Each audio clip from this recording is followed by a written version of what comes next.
And furthermore, as we're chasing, we are running further away from what it is we really crave. And we find ourselves utterly exhausted. And if we're lucky, in that exhaustion, we surrender and connect with something that is real.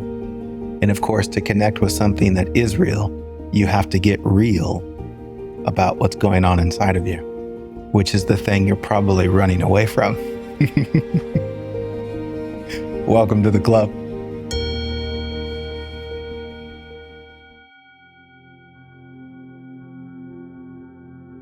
Isn't that a perfect example? Now let's look, because this is just like real life present moment. I was giving a talk and it was going really good. And then I realized I forgot to record it. And it's part of my job to record these things and then share them. Do you see the potential internal disaster? Whereas like, I can tell so many stories about how I'm an idiot, right? How I'm a failure, how it should have been different. But yet what really happened? Nothing. Life was being life. I forgot to press record. Not the first time. And life goes on. Do you see how it doesn't have any meaning? And I'm the one that gives it meaning. And the meaning that I give it somehow tries to destroy my worth and value. Some sort of meaning that proclaims I'm not enough.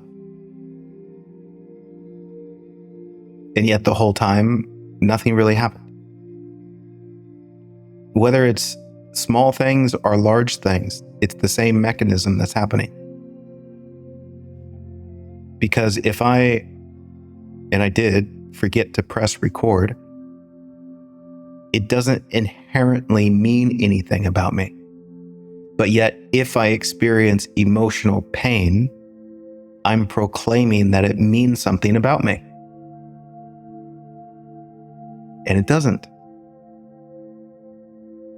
That's so simple. If we look at anything that is creating emotional disturbance within you, it's because the experience that you're looking at, you think it means something about you. And the foundation of life is so incredibly empty of all of that meaning. There's just a stillness there. We could also just say there's a love there. And that love that's there is simply the absence of all judgment and a complete space of allowing for you and for life to be what it is. It's an embrace of what is real, of what is authentic. That's the truth of life. Right? Like, to forget to press record and to suffer over it, to be emotionally disturbed, means I am not seeing the truth of life. I'm seeing my dream. Can you acknowledge that in your own experience, that whatever might be bothering you, it's because you're not seeing the truth of life? And what's comical and tragic is we definitely have our moments where we want to argue about that.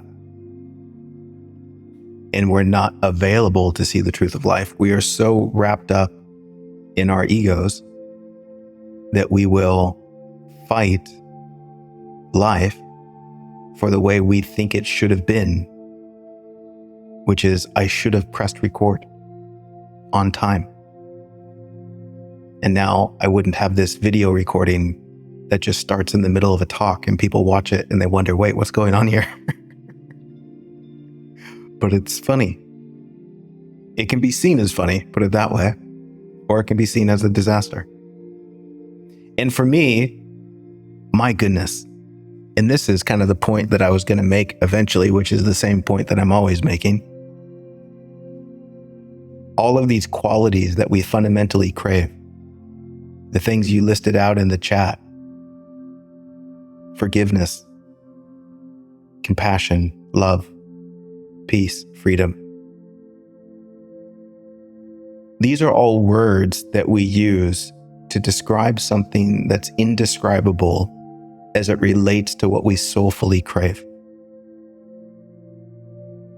Do you see that? These words, they point to something. It's not actually the word you crave.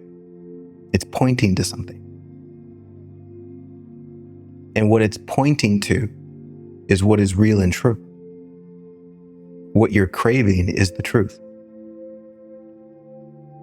Like if you're craving forgiveness, you're craving the truth of life, that there's nothing to judge,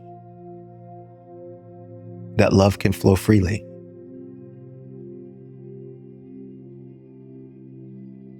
If you're craving to let go, you're craving the truth of life where nothing can be held on to, so you just release it.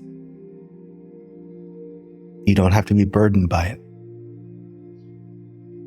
This is the truth of life.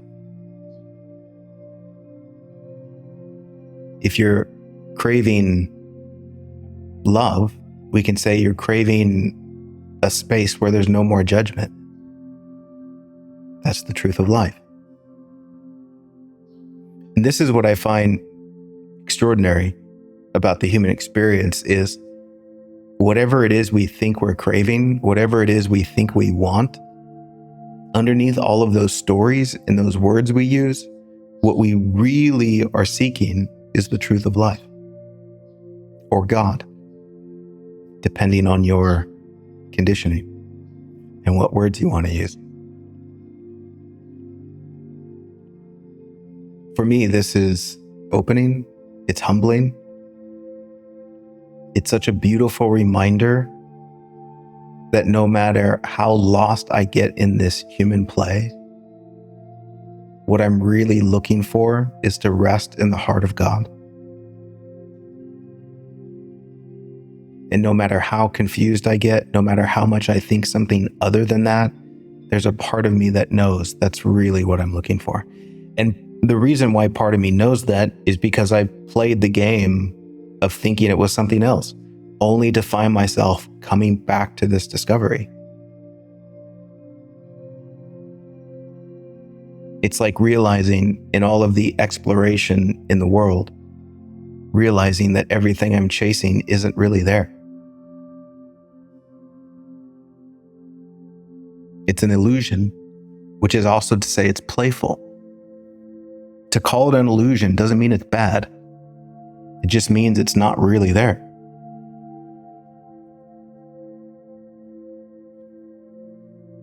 And that's okay.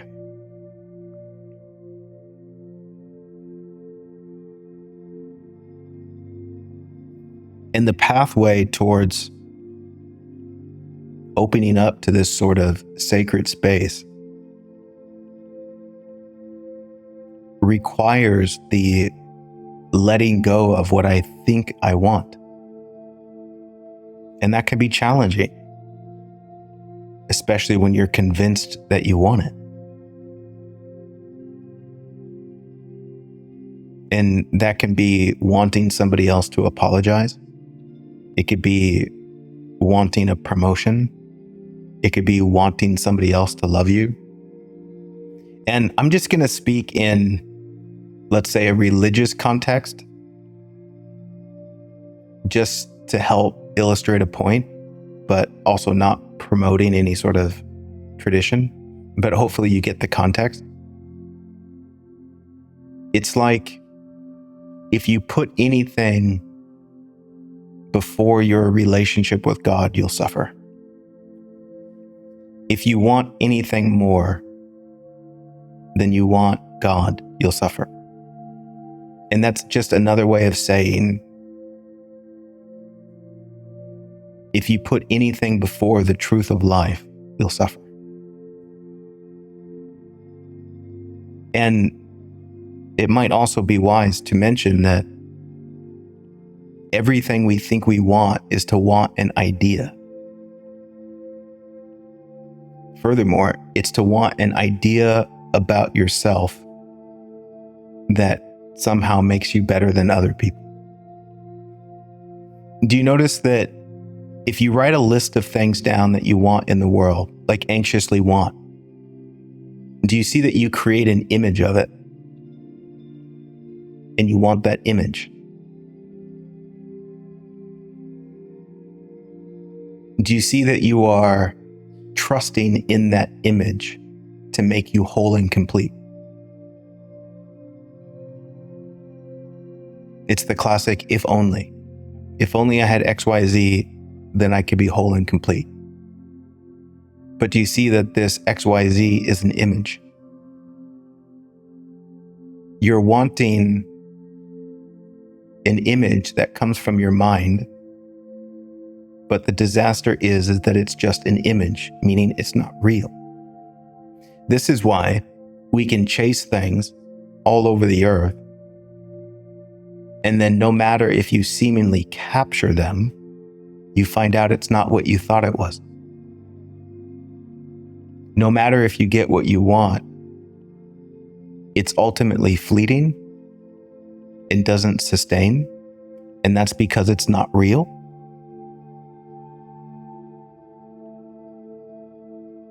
It's like eating pictures of food. There's no life in it. There's no nutritional value in it, so it doesn't actually feed you.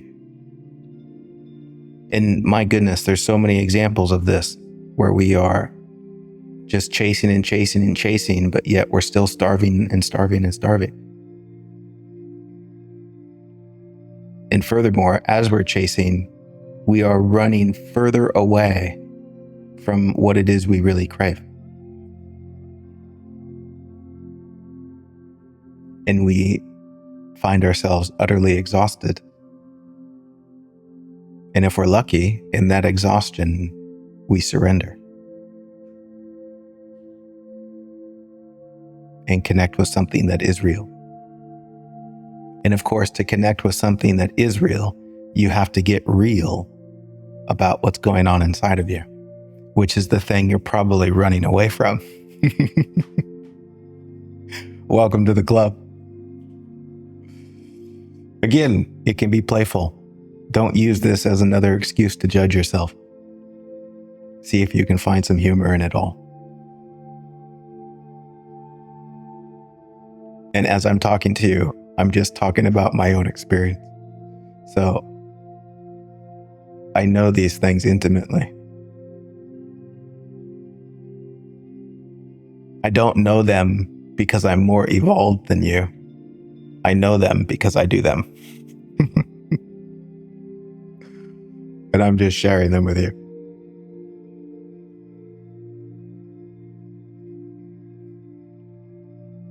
You see, the doorway is always a depth of self-honesty about what is real and true within you.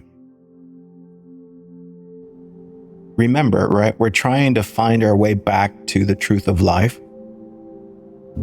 And part of the truth of life is what's true inside of you. What's really there. This is really a beautiful invitation to embrace the totality of your human experience, rather than hiding from it, rather than running from it, but to allow it to be there, right? We can just call this being authentic, being sincere. And what I find to be so profound, again, I'm repeating myself, but what I find to be so profound is that if I want to hold on to something in the future, it becomes that much more difficult to be honest right now. And this is why it's often so difficult to be sincere, to be honest with yourself or even others, because we are afraid that if we're honest, the future might not be how we want it to be. Right? If we're honest, we don't know what somebody's going to say or do. We might not get what we want. And you see, we're holding on to that future image. So we're saying, now look at this. Look at the logic here. It's adorable. I'm going to hold on to what I want in the future. And the way that I hold on is by not allowing myself to be honest right now. So I'm going to reject myself now so that I might get what I want in the future. And what do you want in the future? To accept yourself. Do you notice you never get there? Because there in the future is just another idea.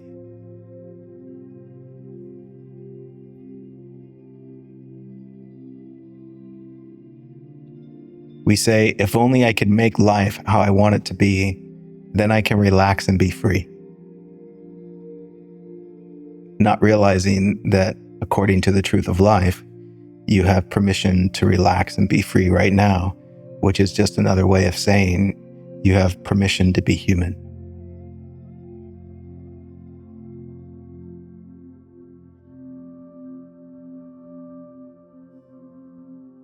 But you can't extend that permission to be human if you want things from other people. You will deny yourself that permission to be free if you're holding on to what you want other people to think about you, if you're holding on to a particular outcome.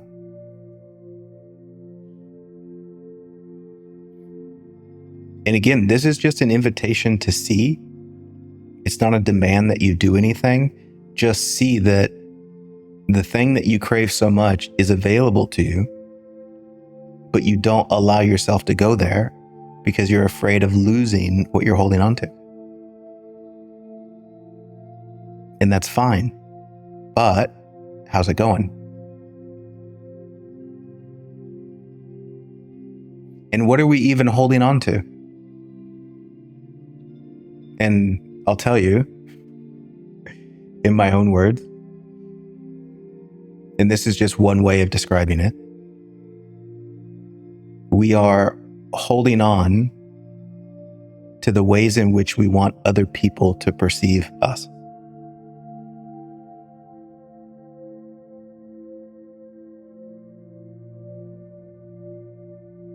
Which in another way is we are holding on to be loved and accepted by others. And the way we do that is by denying love and acceptance to ourselves. How's that going?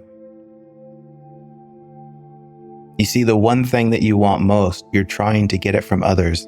And God is saying, my dear, I already gave it to you. But you can't have both.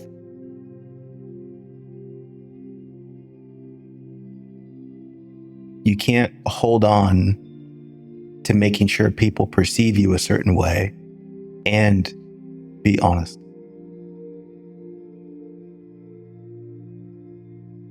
Because honesty, authenticity, truth destroys all that is false.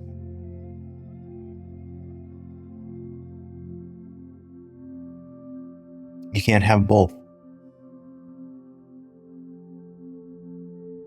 The more deeply you want to dive into the present moment, the more deeply you have to let go of the future and the past. You can't have both.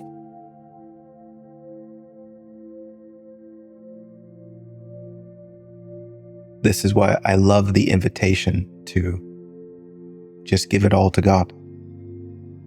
The past, the future, and just come home to right now and be. Be whatever is real. Be whatever is true.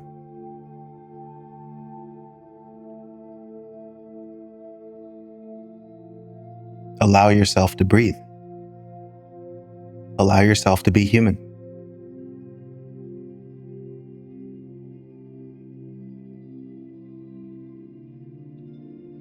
And again, it's not a demand. It's an invitation. You don't have to let go, but you're allowed to.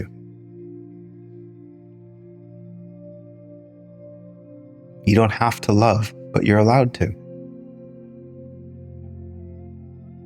And the more you see the truth of these things, the more you realize that's actually what you want.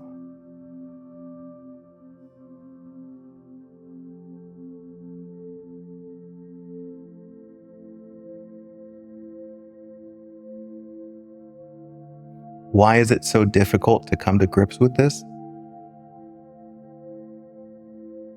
Because we're scared. And what are we scared of? This can be said in many different ways. Let me say it in this way. You're scared of God. You're scared of the truth. That truth being, there's nothing to hold on to. Everything will pass away. Who you think you are doesn't exist. There's only God. Right? And for that aspect of yourself that believes in yourself, right? That believes that who you think you are is real. That's like death. Right? To give up all of that.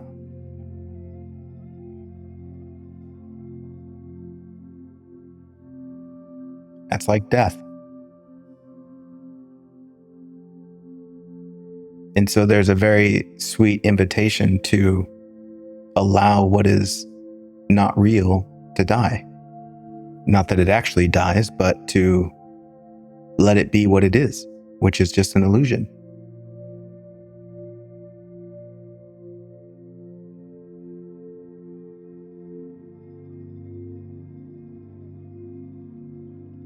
And I understand that that's difficult sometimes. But for me, what helps me get there when I'm ready to go there is to be as honest as I can with myself about what's really going on. And what's really going on in those difficult times is that I'm scared. So can I be with myself in that fear? Can I meet that fear? Can I express that vulnerability? Can I be okay with not having my shit together? Can I be okay with not knowing? Because that's true. I don't know. Do you see this? And this is a great example. Just the truth of not knowing. I was having this conversation this morning with someone where there's this determination in the ego to try and know things that are just impossible to know, which is partly why we're constantly telling stories. But to get profoundly honest about yourself, what do you actually know? Not what do you believe, not what do you think, not what do you want, but what do you actually know? Do you see how it starts to get real quiet?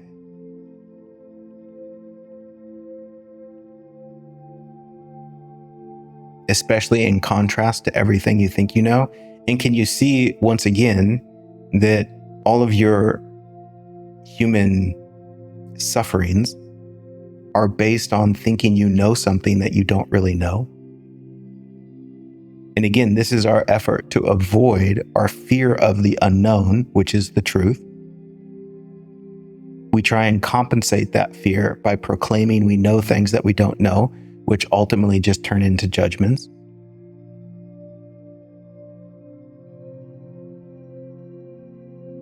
And so I see the beautiful invitation to ask myself, can I be okay with the truth that I don't know? Sure, it might seem like this and it might seem like that, but what's the truth? What's real? I don't know how things should be. I don't know who's right and who's wrong. I don't know what should happen.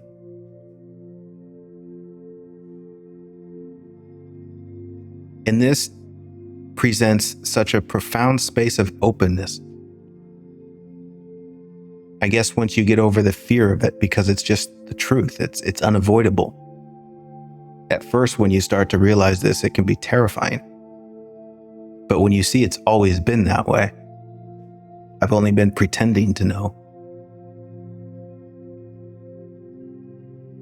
It's always been this way, and yet I'm still here, I'm still held, I'm still whole. I'm still complete. It's so obvious that life knows what it's doing. And here I am in my little ego self trying to dictate how life should be as if life might make a mistake. That's ridiculous. It's so obvious that the real path is to trust life. It's so obvious that life or God can see so much more than my little mind can see. Now, again, if I'm lost in what I think I want in my quest to resolve some imaginary insecurity, if I'm lost in all that nonsense, it's very difficult to see what life is doing. I'm not available to see what life is doing. I'm too busy trying to protect my ego. It's so funny. It's so funny to look at my human experience and to see everything that bothers me is wrapped around my ego trying to survive. It's so wild. And sometimes I think there's a way around it, like maybe it's something else. No, it's just that. It's my ego trying to be God rather than letting God be God. And I fail every single time and only create hell in the process.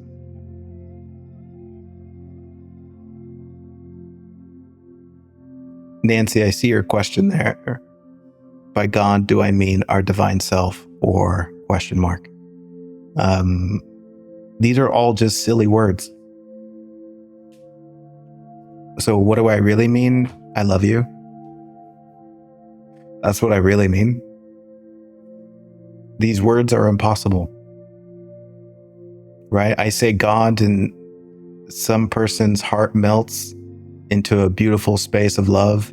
Another person, it reminds them of their conditioning and they think they're going to hell. And it's like, there's no right words to use.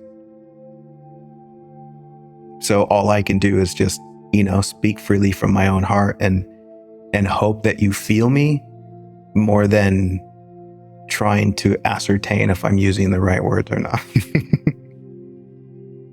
Just feel my heart behind all these silly words.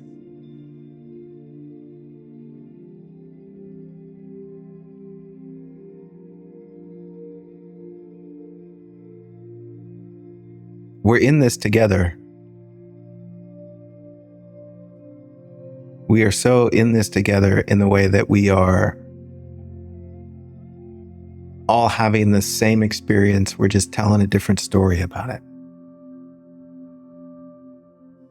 We are all on this journey of finding our way home to the heart of God. And we're having our own unique wild ride on the way there. And it's beautiful. Sometimes it's really, really, really, really hard. Sometimes it's a little bit less hard. And sometimes it just seems to flow effortlessly. And we will all experience different flavors of that.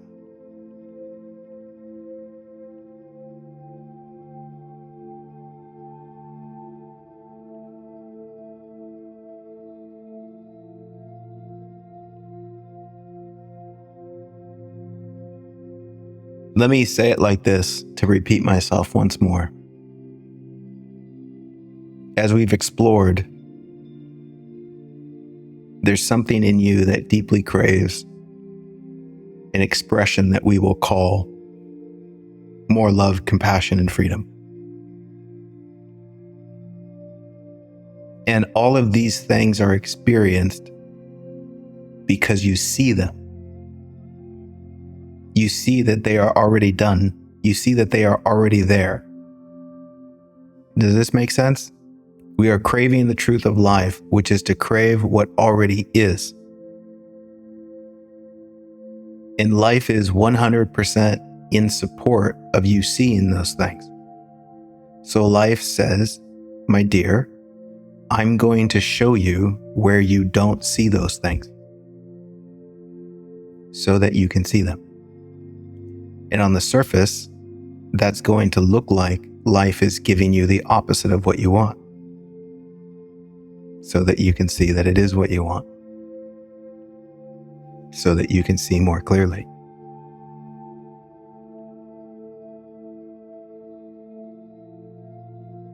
This is the invitation to open up to whatever life is showing you, rather than having a combative attitude that's arguing with what appears to be showing, when what is showing is simply showing so that you can see more of the truth of things, which will give you what you're looking for in the way of love, compassion, and freedom. You see, my friends, this whole thing is quite magnificently designed. I don't know if you recognize this, but this miracle that we're swimming in is not just some random occurrence. It's a very intentional journey of waking up to something profoundly beautiful. And every human being is on a journey of waking up to that in their own unique way.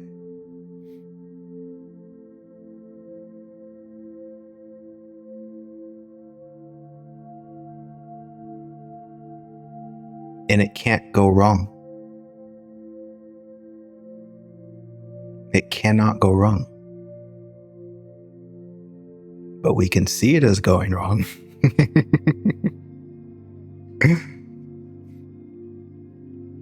Love you guys. See you next week.